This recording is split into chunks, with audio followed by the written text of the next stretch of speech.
Assalamualaikum warahmatullahi wabarakatuh. Saya Puspita Arta Fajri, NPM 1710103010 yang hari ini akan memaparkan tentang sensitivitas diskriminasi gender dalam dunia pekerjaan. Pertama-tama yang akan saya bahas adalah pendahuluan. Gender adalah sifat dan perilaku yang dilekatkan pada laki-laki dan perempuan yang dibentuk secara sosial maupun budaya. Gender sendiri berasal dari bahasa Inggris yang berarti jenis kelamin. Makna kata gender hakikatnya tetap mengacu pada perbedaan laki dan perempuan, mulai dari segi fungsi dan atau perilaku yang diberikan oleh masyarakat umum secara turun-temurun yang kesetaraannya terbagi menjadi dua ini semakin menjelaskan bahwa di antaranya memiliki perannya masing-masing dan menimbulkan diskriminasi dalam berbagai bidang. Misalnya di bidang ekonomi, terutama di tempat kerja, karena wanita dipandang hanya dituntut untuk mengurus urusan rumah, sedangkan pria bekerja di luar rumah. Hal ini yang masih menjadi permasalahan atas adanya sensitivitas gender dalam dunia pekerjaan. Pekerjaan merupakan aktivitas utama yang dilakukan oleh manusia. Dalam arti sempit, pekerjaan adalah sesuatu yang dilakukan oleh manusia untuk tujuan tertentu yang dilakukan dengan cara yang baik dan benar. Setiap manusia perlu bekerja untuk mempertahankan hidupnya. Dengan bekerja, maka seseorang akan mendapatkan uang. Uang dari hasil bekerja tersebut akan digunakan untuk memenuhi kebutuhan hidupnya secara berlangsung. Metode yang saya gunakan dalam penelitian ini adalah metode kualitatif dengan menggunakan 10 jurnal terkait diskriminasi gender. Metode ini ditujukan untuk mengetahui keterangan atau fakta dari subjek penelitian yang telah ada sebelumnya.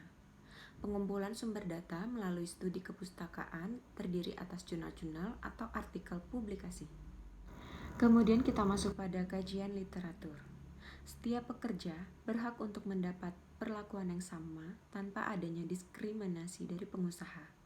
Menurut Sinta 2005, ada pun berbagai jenis diskriminasi terhadap perempuan, di antaranya adalah bayaran yang lebih sedikit untuk pekerjaan yang sama, adanya sedikit dukungan, merasa terisolasi di kantor, tidak diberi tugas penting, diperlakukan seolah tidak kompeten, tidak mendapatkan promosi, tidak memegang kepemimpinan, dan lain sebagainya. Selanjutnya ada gender. Gender adalah perbedaan dan fungsi peran sosial yang dikonstruksikan oleh masyarakat serta tanggung jawab laki-laki dan perempuan, sehingga gender belum tentu sama di tempat yang berbeda dan dapat berubah dari waktu ke waktu, menurut Subhan 2004.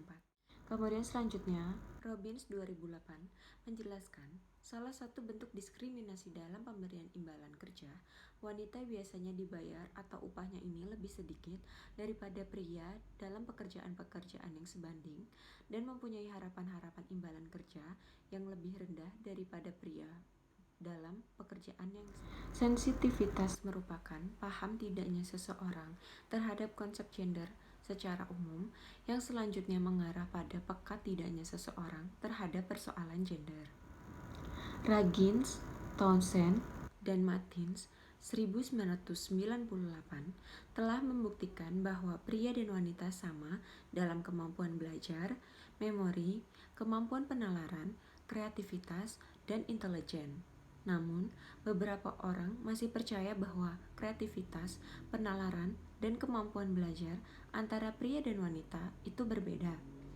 Ada banyak sekali perdebatan mengenai perbedaan pria dan wanita dalam hal kinerja pekerjaan, absensi, dan tingkat perpindahan. Selanjutnya kita masuk pada hasil dan pembahasan. Di sini terdapat beberapa artikel-artikel yang sebelumnya atau penelitian terdahulu mengenai diskriminasi gender dan dipengaruhi oleh berbagai macam faktor. Berikut adalah isinya. Yang pertama ada Umi Sumbulah 2019. Setting penelitiannya di UII Malang. Instrumennya studi tentang sensitivitas gender. Dan hasilnya ini berupa sensitivitas dianggap tidak cukup. Selanjutnya ada Miftahuddin, Nur Hidayah, dan Supardi Universitas Negeri Yogyakarta dengan instrumen sensitivitas dan aplikasi kesetaraan gender. Hasilnya, kepemimpinan jabatan masih diutamakan laki-laki.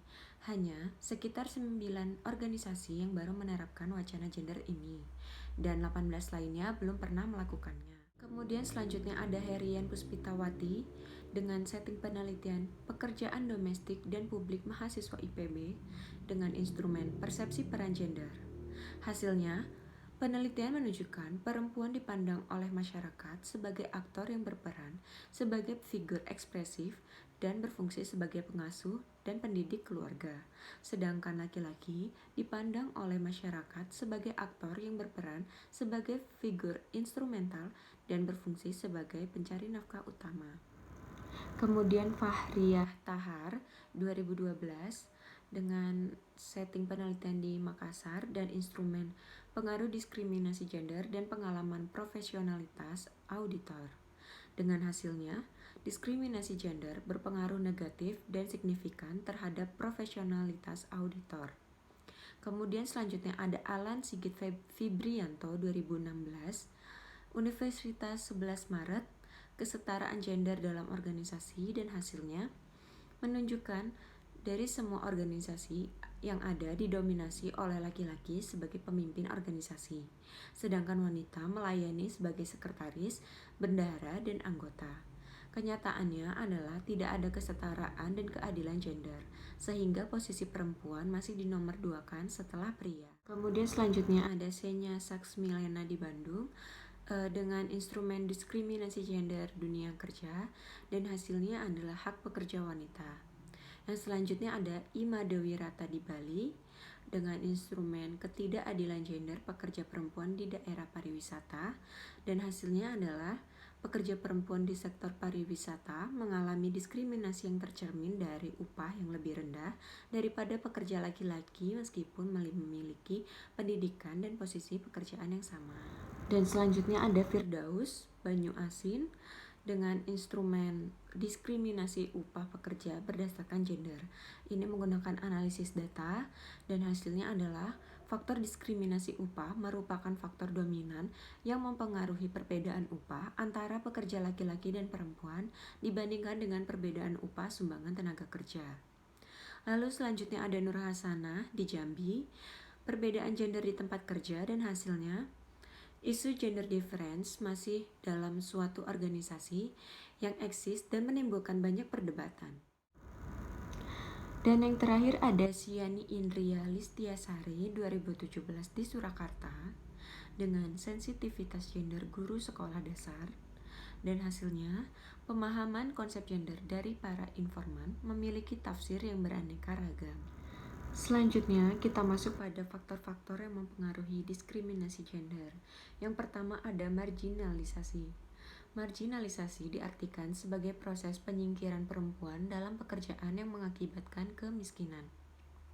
Dan yang kedua ada subordinasi, merupakan suatu penilaian atau anggapan bahwa suatu peran yang dilakukan oleh satu jenis kelamin atau satu gender lebih rendah daripada yang lainnya. Dan yang terakhir ada stereotip, secara umum diartikan sebagai pelabelan atau penandaan terhadap suatu kelompok tertentu. Pada kenyataannya, stereotip selalu merugikan dan menimbulkan diskriminasi. Salah satu jenisnya adalah yang bersumber dari pandangan gender. Banyak sekali ketidakadilan terhadap jenis kelamin tertentu, umumnya pada perempuan, yang bersumber dari penandaan yang dilekatkan pada mereka. Nah, di sini ada bentuk-bentuk diskriminasi gender dari faktor-faktor yang telah saya sebutkan sebelumnya. Yang pertama, marginalisasi. Di sini ada desain teknologi terbaru diciptakan untuk tenaga laki-laki. Lalu kemudian ada mesin-mesin digerakkan dengan bantuan tenaga laki-laki. Babysitter adalah perempuan. Perusahaan garment banyak membutuhkan perempuan, dan direktur banyak dibutuhkan oleh laki-laki. Yang kedua ada subordinasi. Yang pertama, persyaratan melanjutkan studi ini harus melalui izin suami. Dan yang kedua adalah kepanitiaan perempuan paling tinggi pada jabatan yang dilakukannya adalah sekretaris. Selanjutnya ada stereotip. Pekerjaan di rumah seperti memasak, membersihkan rumah diidentikan oleh seorang perempuan atau ibu rumah tangga. Nah, sedangkan laki-laki ini yang sebagai pencari nafkah harus diperlakukan dengan istimewa di dalam rumah tangga karena mungkin dia adalah pencari nafkah utama, apalagi misalkan di rumah ia harus diistimewakan yang berkaitan dengan makan dan sebagainya. Selanjutnya ada kekerasan, yang mana yang pertama, suami memperketat istri dalam urusan ekonomi keluarga. Yang kedua, suami melarang istri bersosialisasi di masyarakat. Yang ketiga, istri mencela pendapat suami di depan umum. Yang terakhir adalah istri merendahkan suami di hadapan masyarakat. Beban kerja. Beban kerja yang dilakukan oleh jenis kelamin terlalu lebih banyak. Bagi perempuan, di rumah mempunyai beban kerja lebih besar daripada laki-laki. Sekitar 90% pekerjaan domestik atau rumah tangga dilakukan oleh perempuan, belum lagi jika dijumlahkan dengan pekerjaan di luar rumah. Dari apa yang telah saya jelaskan di atas, hasil analisa dari penelitian sebelumnya juga menunjukkan bahwa gender laki-laki masih diutamakan dalam memimpin pekerjaan dan dipercaya untuk memimpin suatu organisasi. Diskriminasi pekerjaan wanita merupakan permasalahan lama yang belum ada penyelesaiannya. Diperlukan kesadaran diri dan dari pemerintah untuk menanggulangi diskriminasi pekerja wanita yang ternyata masih ditemukan di berbagai wilayah. Perempuan juga berhak diberikan ruang dan waktu untuk berkiprah atau berkarir guna mencapai cita-citanya sama seperti laki-laki yang berhak mencapai keinginannya tanpa harus memilih keluarga atau karir dan memikirkan sudut pandang masyarakat sekitar. Meski banyak wanita yang juga berhasil dalam kinerja, namun masih banyak perusahaan yang didominasi oleh laki-laki. Membuat organisasi penting untuk mengetahui apakah perbedaan gender benar-benar ada dan mengetahui faktor-faktor apa saja yang terkait dengan perbedaan tersebut. Ketika perbedaan gender muncul, perusahaan perlu mengambil tindakan yang tepat atau tindakan yang diperlukan untuk mengatasi perbedaan tersebut. Sebaliknya, ketika perbedaan gender tidak ada, maka perusahaan perlu hati-hati agar tidak menciptakan terjadinya perbedaan tersebut. Dan sedikit saran dari saya mengenai kasus ini, yang pertama adalah diharapkan pemerintah ikut andil dalam penghapusan diskriminasi yang masih terjadi di berbagai kalangan kelompok pekerjaan, serta penghapusan mindset bahwa wanita hanya bekerja di rumah saja. Dan yang kedua, penulis selanjutnya saya harap mungkin bisa menggunakan tulisan ini sebagai referensi untuk mengetahui pengertian diskriminasi gender, bentuk diskriminasi gender, dan faktor-faktor yang mempengaruhi diskriminasi gender. Sekian presentasi dari saya. Apabila ada kurang lebihnya saya mohon maaf. Wassalamualaikum warahmatullahi wabarakatuh.